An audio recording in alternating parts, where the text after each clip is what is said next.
سورہ انفطار، سورہ انفطار کا تعارف۔ مقام نزول، سورہ انفطار مکہ مکرمہ میں نازل ہوئی ہے۔ آیات، کلمات اور حروف کی تعداد: اس سورت میں ایک رکوع، 19 آیتیں، 80 کلمے اور 327 حروف ہیں۔ انفطار نام رکھنے کی وجہ: انفطار کا معنی ہے پھٹ جانا، اور اس سورت کا یہ نام اس کی پہلی آیت میں مذکور لفظ انفطرت سے ماخوذ ہے۔ سورہ انفطار کے مضامین: اس سورت کا مرکزی مضمون یہ ہے کہ اس میں قیامت کی علامات بیان کی گئی ہیں، اور اس سورت میں یہ مضامین بیان ہوئے ہیں۔ نمبر 1، اس سورت کی ابتدا میں قیامت قائم ہوتے وقت کائنات میں ہونے والی ہیبت ناک تبدیلیاں بیان کر کے فرمایا گیا کہ اس وقت ہر جان کو وہ سب کچھ معلوم ہو جائے گا جو اس نے آگے بھیجا اور جو اس نے پیچھے چھوڑا۔ نمبر 2، انسان کو عطا کی جانے والی نعمتیں بیان کر کے اسے جھنجھوڑا گیا کہ کس چیز نے تجھے اپنے کرم والے رب عز و جل کے بارے میں دھوکے میں ڈال دیا اور تو نے اس کی نافرمانی شروع کر دی۔ نمبر 3، یہ بتایا گیا کہ ہر انسان پر کرامن کاتبین 2 فرشتے مقرر ہیں جو اس کے اعمال اور اقوال کے نگہبان ہیں، اور وہ اس کے تمام اعمال جانتے ہیں۔ نمبر 4، اس سورت کے آخر میں نیکوں اور بدکاروں کا انجام بیان کیا گیا اور قیامت کے دن کے احوال بیان کیے گئے۔ سورہ تکویر کے ساتھ مناسبت: سورہ انفطار کی اپنے سے ماقبل سورت تکویر کے ساتھ مناسبت یہ ہے کہ دونوں سورتوں میں قیامت کی ہولناکیاں اور احوال بیان کیے گئے۔ بسم اللہ الرحمن الرحیم۔ ترجمہ: اللہ کے نام سے شروع جو نہایت مہربان رحمت والا ہے۔ اذا السماء انفطرت واذا الكواكب انتثرت واذا البحار فجرت وَإِذَا الْقُبُورُ بُعْثِرَتْ عَلِمَتْ نَفْسٌ مَّا قَدَّمَتْ وَأَخَّرَتْ۔ ترجمہ: جب آسمان پھٹ جائے گا اور جب ستارے جھڑ پڑیں گے اور جب سمندر بہا دیے جائیں گے اور جب قبریں کریدی جائیں گی، ہر جان کو معلوم ہو جائے گا جو اس نے آگے بھیجا اور جو پیچھے چھوڑا۔ اذا السماء انفطرت، جب آسمان پھٹ جائے گا۔ تفسیر صراط الجنان میں ہے۔ اس آیت اور اس کے بعد والی 4 آیات میں قیامت کے احوال بیان کرتے ہوئے ارشاد فرمایا کہ جب آسمان فرشتوں کے نازل ہونے کے لیے پھٹ جائے گا اور جب ستارے اپنی جگہوں سے اس طرح جھڑ کے گر پڑیں گے جس طرح پروئے ہوئے موتی ڈوری سے گرتے ہیں، اور جب سمندروں میں قائم آڑ دور کر کے انہیں بہا دیا جائے گا اور میٹھے اور کھاری سمندر مل کر ایک ہو جائیں گے، اور جب قبریں کریدی جائیں گی اور ان کے مردے زندہ کر کے نکال دیے جائیں گے، تو اس دن ہر جان کو معلوم ہو جائے گا جو اس نے نیک یا برا عمل آگے بھیجا اور جو نیکی بدی پیچھے چھوڑی۔ ایک قول یہ ہے کہ جو آگے بھیجا اس سے صدقات مراد ہے، اور جو پیچھے چھوڑا اس سے میراث مراد ہے، اور یہ جاننا اعمال نامے پڑھنے کے ذریعے ہوگا، جیسا کہ ایک اور مقام پر اللہ تعالیٰ ارشاد فرماتا ہے: وَكُلَّ إِنسَانٍ أَلْزَمْنَاهُ طَائِرَهُ فِي عُنُقِهِ وَنُخْرِجُ لَهُ يَوْمَ الْقِيَامَةِ كِتَابًا يَلْقَاهُ مَنشُورًا اقْرَأْ كِتَابَكَ كَفَى بِنَفْسِكَ الْيَوْمَ عَلَيْكَ حَسِيبًا۔ ترجمہ: اور ہر انسان کی قسمت ہم نے اس کے گلے میں لگا دی ہے، اور ہم اس کے لیے قیامت کے دن ایک نامہ اعمال نکالیں گے جسے وہ کھلا ہوا پائے گا۔ فرمایا جائے گا کہ اپنا نامہ اعمال پڑھ، آج اپنے متعلق حساب کرنے کے لیے تو خود ہی کافی ہے۔ یا ایھا الانسان ما غرک بربک الکریم الذی خلقک فسواک فعدلک فی ای صورت ما شاء رکبک کلا بل تکذبون بالدین۔ ترجمہ: اے انسان، تجھے کس چیز نے اپنے کرم والے رب کے بارے میں دھوکے میں ڈال دیا، جس نے تجھے پیدا کیا، پھر ٹھیک بنایا، پھر اعتدال والا کیا، جس صورت میں چاہا تجھے جوڑ دیا؟ ہرگز نہیں، بلکہ تم انصاف ہونے کو جھٹلاتے ہو۔ یا ایھا الانسان انسان، تفسیر صراط الجنان میں ہے، اس آیت اور اس کے بعد والی 3 آیات کا خلاصہ یہ ہے کہ اے انسان، تجھے کس چیز نے اپنے کرم والے رب عز و جل کے بارے میں دھوکے میں ڈال دیا کہ تو نے اس کی نعمت اور کرم کے باوجود اس کا حق نہ پہچانا اور اس کی نافرمانی کی جو تجھے عدم سے وجود میں لے کر آیا. پھر اس نے تمہارے اعضاء کو ٹھیک بنایا اور تجھے پکڑنے کے لیے ہاتھ، چلنے کے لیے پاؤں، بولنے کے لیے زبان، دیکھنے کے لیے آنکھ اور سننے کے لیے کان عطا کیے. پھر ان اعضاء میں مناسبت رکھی کہ ایک ہاتھ یا پاؤں دوسرے ہاتھ یا پاؤں سے چھوٹا یا لمبا نہیں. پھر تمہیں لمبے قد والا یا چھوٹے قد والا، خوبصورت یا بدصورت، گورا یا کالا، مرد یا عورت، جس صورت میں چاہا تجھے جوڑ دیا. اور تمہارا حال یہ ہے کہ تم اللہ تعالیٰ کی ان کرم نوازیوں کو دیکھ کر بھی اس کی نافرمانی سے نہیں رکے، بلکہ تم انصاف کے دن کو جھٹلانے لگے اور اعمال کی جزا ملنے کے دن کا انکار کرنے لگ گئے. اللہ تعالیٰ کی نافرمانی کر کے اچھی جزا کی امید رکھنا بے وقوفی کی علامت ہے. ان آیات سے معلوم ہوا کہ اگرچہ اللہ تعالیٰ کرم فرمانے والا ہے، لیکن اس کے کرم کو پیش نظر رکھ کر اس کی نافرمانی کرنے کی جرت نہیں کرنی چاہیے، بلکہ اس کی پکڑ اور اس کے عذاب کو اپنے سامنے رکھتے ہوئے اس کی نافرمانی سے ہر دم بچتے رہنا چاہیے. اس سے ان لوگوں کو نصیحت حاصل کرنی چاہیے کہ جو گناہ کرنے کے بعد اس سے سچی توبہ کرنے کی بجائے یہ کہہ کر اپنے دل کو تسلی دے لیتے ہیں کہ اللہ تعالیٰ بڑا بخشنے والا ہے، وہ معاف کر دے گا، کوئی بات نہیں، ان کے لیے 2 احادیث میں بڑی عبرت ہے. چنانچہ نمبر 1 حضرت شداد بن اوس رضی اللہ تعالی عنہ سے روایت ہے، نبی کریم صلی اللہ تعالی علیہ وآلہ وسلم نے ارشاد فرمایا، سمجھدار شخص وہ ہے جو دنیا میں ہی اپنا محاسبہ کر لے اور آخرت کی بہتری کے لیے نیک اعمال کرے، اور وہ شخص احمق ہے جو اپنے نفس کی خواہشات کی پیروی کرے اور اللہ تعالیٰ سے آخرت کے انعام کی امید رکھے. نمبر 2 حضرت عبداللہ ابن عباس رضی اللہ تعالی عنہما سے روایت ہے، حضور اقدس صلی اللہ تعالی علیہ وآلہ وسلم نے ارشاد فرمایا، تم میں سے کوئی اللہ تعالیٰ کے حلم اور بردباری سے دھوکے میں نہ پڑ جائے، بے شک جنت اور دوزخ تمہارے جوتے کے تسمے سے بھی زیادہ تمہارے قریب ہے. اللہ تعالیٰ ہمیں اپنی نافرمانی سے بچتے رہنے کی توفیق عطا فرمائے، آمین. وَإِنَّ عَلَيْكُمْ لَحَافِظِينَ كِرَامًا كَاتِبِينَ يَعْلَمُونَ مَا تَفْعَلُونَ. ترجمہ: اور بے شک تم پر کچھ نگہبان مقرر ہیں، کرامن کاتبین، معزز لکھنے والے، وہ جانتے ہیں جو کچھ تم کرتے ہو. وَإِنَّ عَلَيْكُمْ لَحَافِظِينَ. اور بے شک تم پر کچھ نگہبان ہیں. تفسیر صراط الجنان میں ہے، اس آیت اور اس کے بعد والی 2 آیات کا خلاصہ یہ ہے کہ اے لوگو، بے شک ہماری جانب سے تم پر کچھ فرشتے مقرر ہیں جو تمہارے اعمال اور اقوال کے نگہبان ہیں.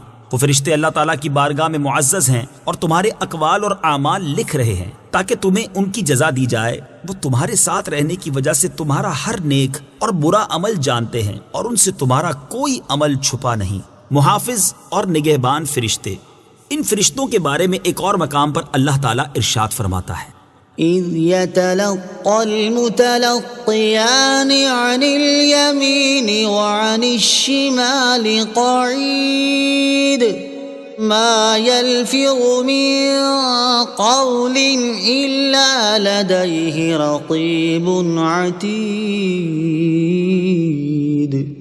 ترجمہ: اور جب اس سے لینے والے 2 فرشتے لیتے ہیں، ایک دائیں جانب اور دوسرا بائیں جانب بیٹھا ہوا ہے، وہ زبان سے کوئی بات نہیں نکالتا مگر یہ کہ ایک محافظ فرشتہ اس کے پاس تیار بیٹھا ہوتا ہے. اور ان آیات میں ہر اس انسان کے لیے نصیحت ہے جو اپنے اعمال کے حوالے سے انتہائی غفلت کا شکار ہے. حضرت فضیل بن عیاض رحمۃ اللہ تعالی علیہ جب اس آیت يَعْلَمُونَ مَا تَفْعَلُونَ کی تلاوت فرماتے تو کہتے، غافل لوگوں پر اس سے زیادہ سخت کوئی آیت نہیں. سورہ انفطار کی آیت نمبر 10، 11 اور 12 سے معلوم ہونے والی باتیں. ان آیات سے 6 باتیں معلوم ہوئیں. نمبر 1، انسان کی جان اور اس کے اعمال کی حفاظت کے لیے فرشتے مقرر ہیں. نمبر 2، فرشتے صرف انسانوں پر مقرر ہیں، دیگر مخلوق پر نہیں. نمبر 3، اللہ تعالیٰ کے کام اس کے بندوں کی طرف منسوب ہو سکتے ہیں کیونکہ حافظ و ناصر رب تعالیٰ ہے، مگر ارشاد ہوا کہ فرشتے حفاظت کرتے ہیں. نمبر 4، انسان کو بری جگہ نہیں جانا چاہیے تاکہ ہماری وجہ سے ان فرشتوں کو وہاں نہ جانا پڑے. نمبر 5، فرشتے اللہ تعالیٰ کی بارگاہ میں عزت والے کریم ہیں۔ نمبر 6، ان پر ہمارے چھپے اور ظاہر کوئی عمل پوشیدہ نہیں، تبھی تو وہ ہر عمل کو لکھ لیتے ہیں۔ ان الابرار لفی نعیم وان الفجار لفی جحیم یصلونها یوم الدین وما هم عنها بغائبین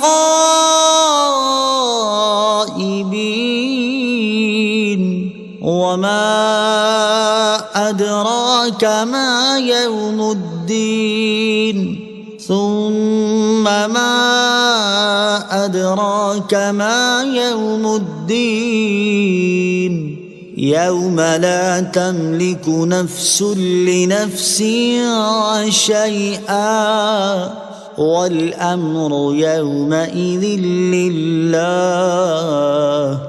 ترجمہ، بے شک نیک لوگ ضرور چین میں جانے والے ہیں اور بے شک بدکار ضرور دوزخ میں ہیں۔ انصاف کے دن اس میں جائیں گے اور اس سے کہیں چھپ نہ سکیں گے۔ اور تجھے کیا معلوم کہ انصاف کا دن کیا ہے؟ پھر تجھے کیا معلوم کہ انصاف کا دن کیا ہے؟ جس دن کوئی جان کسی جان کے لیے کچھ اختیار نہ رکھے گی اور سارا حکم اس دن اللہ کا ہوگا۔ ان الابرار لفی نعیم، بے شک نیک لوگ ضرور چین میں ہیں۔ تفسیر صراط الجنان میں ہے۔ اس سے پہلی آیات میں بندوں کے اعمال لکھنے والے فرشتوں کے بارے میں بیان کیا گیا، اور اب یہاں سے عمل کرنے والوں کے احوال بیان کیے جا رہے ہیں۔ چنانچہ اس آیت اور اس کے بعد والی 6 آیات میں ارشاد فرمایا کہ بے شک وہ لوگ جنہوں نے فرائض کی ادائیگی اور گناہوں سے بچنے کے ذریعے اپنے ایمان کو سچا کر دکھایا، یہ ضرور نعمتوں سے بھرپور جنت میں جانے والے ہیں، اور بے شک کافر لوگ ضرور جلا کر رکھ دینے والی دوزخ میں جانے والے ہیں، اور وہ انصاف کے دن اس جہنم میں جائیں گے جسے وہ دنیا میں جھٹلاتے رہے، اور اس جہنم سے کہیں چھپ نہ سکیں گے۔ اور اے بندے، تجھے کیا معلوم کہ انصاف کا دن کیا ہے؟ پھر تجھے کیا معلوم کہ انصاف کا دن کیا ہے؟ انصاف کا دن وہ ہے جس دن کوئی کافر جان کسی کافر جان کے لیے کچھ اختیار نہ رکھے گی، اور اس دن سارا حکم اللہ تعالیٰ کا ہوگا اور وہی ان کے بارے میں فیصلہ فرمائے گا۔ یوم لا تملک نفس لنفس شیئا، جس دن کوئی جان کسی جان کے لیے کچھ اختیار نہ رکھے گی۔ تفسیر صراط الجنان میں ہے، یعنی قیامت کے دن کوئی کافر کسی کافر کو کچھ نفع پہنچانے کا اختیار نہ رکھے گا، اور نہ ہی کوئی مسلمان کسی کافر کو فائدہ پہنچا سکے گا۔ قیامت کے دن سے ہر ایک کو ڈرنا چاہیے۔ یاد رہے کہ اس آیت میں اگرچہ کفار کا حال بیان ہوا ہے کہ انہیں قیامت کے دن کوئی دوسرا کافر یا مسلمان نفع نہیں پہنچا سکے گا، البتہ اس دن کی سختیوں، ہولناکیوں اور شدتوں کے پیش نظر مسلمانوں کو بھی اس سے ڈرنا چاہیے۔ چنانچہ ایک مقام پر اللہ تعالیٰ ارشاد فرماتا ہے، واتقوا يوما لا تجزي نفس عن نفس شيئا ولا يقبل منها شفاعة ولا يؤخذ منها عدل ولا هم ينصرون۔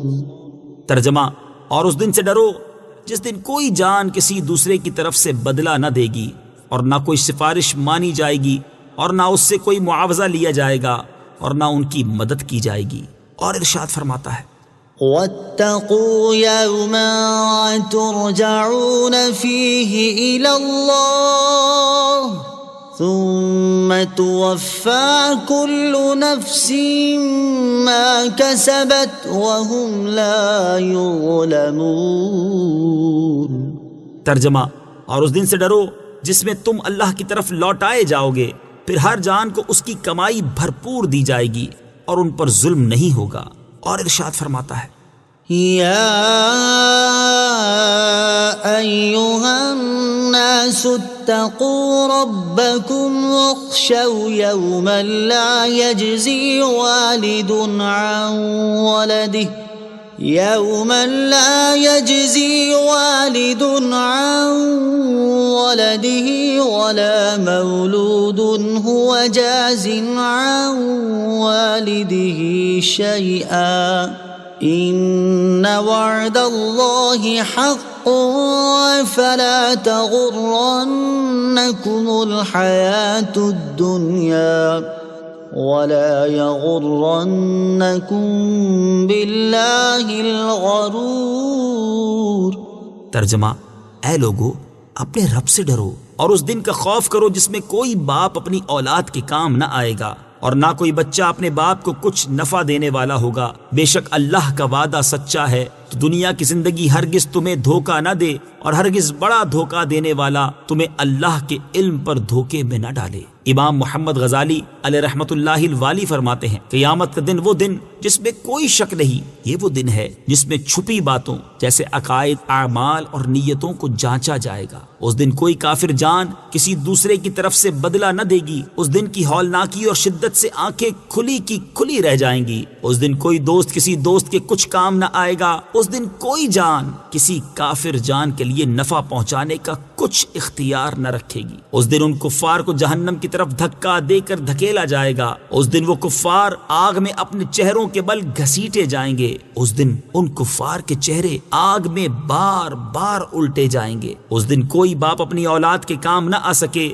اس دن آدمی اپنے بھائی، ماں اور باپ سے بھاگتا پھرے گا۔ اس دن لوگ دہشت غالب ہونے کی وجہ سے بات نہیں کر سکیں گے اور نہ انہیں اس بات کی اجازت دی جائے گی کہ وہ کوئی عذر پیش کریں۔ یہ وہ دن ہے جو اللہ تعالیٰ کی طرف سے ٹلنے والا نہیں۔ اس دن لوگ بالکل ظاہر ہو جائیں گے۔ اس دن وہ آگ پر تپائے جائیں گے۔ اس دن نہ مال کام آئے گا اور نہ بیٹے کام آئیں گے۔ اس دن ظالموں کو ان کے بہانے کچھ کام نہ دیں گے اور ان کے لیے لعنت ہے اور ان کے لیے برا گھر ہے۔ اس دن تمام عذر رد کر دیے جائیں گے اور چھپی باتوں کو جانچا جائے گا۔ اس دن پوشیدہ باتیں ظاہر ہوں گی اور پردے اٹھ جائیں گے۔ اس دن آنکھیں جھکی ہوئی ہوں گی اور آوازیں بند ہوں گی۔ اس دن دائیں بائیں توجہ کم ہوگی، پوشیدہ باتیں ظاہر ہوں گی اور گناہ بھی سامنے آ جائیں گے۔ اس دن لوگوں کو ان کے گواہوں سمیت اللہ تعالیٰ کی بارگاہ میں پیشی کے لیے چلایا جائے گا۔ اس دن بچے جوان ہو جائیں گے اور بڑے نشے میں ہوں گے۔ اس دن اعمال کا وزن کرنے کے لیے ترازو رکھے جائیں گے، اعمال نامے کھولے جائیں گے، جہنم ظاہر کر دی جائے گی، کھولتا ہوا پانی جوش مارے گا، جہنم سانس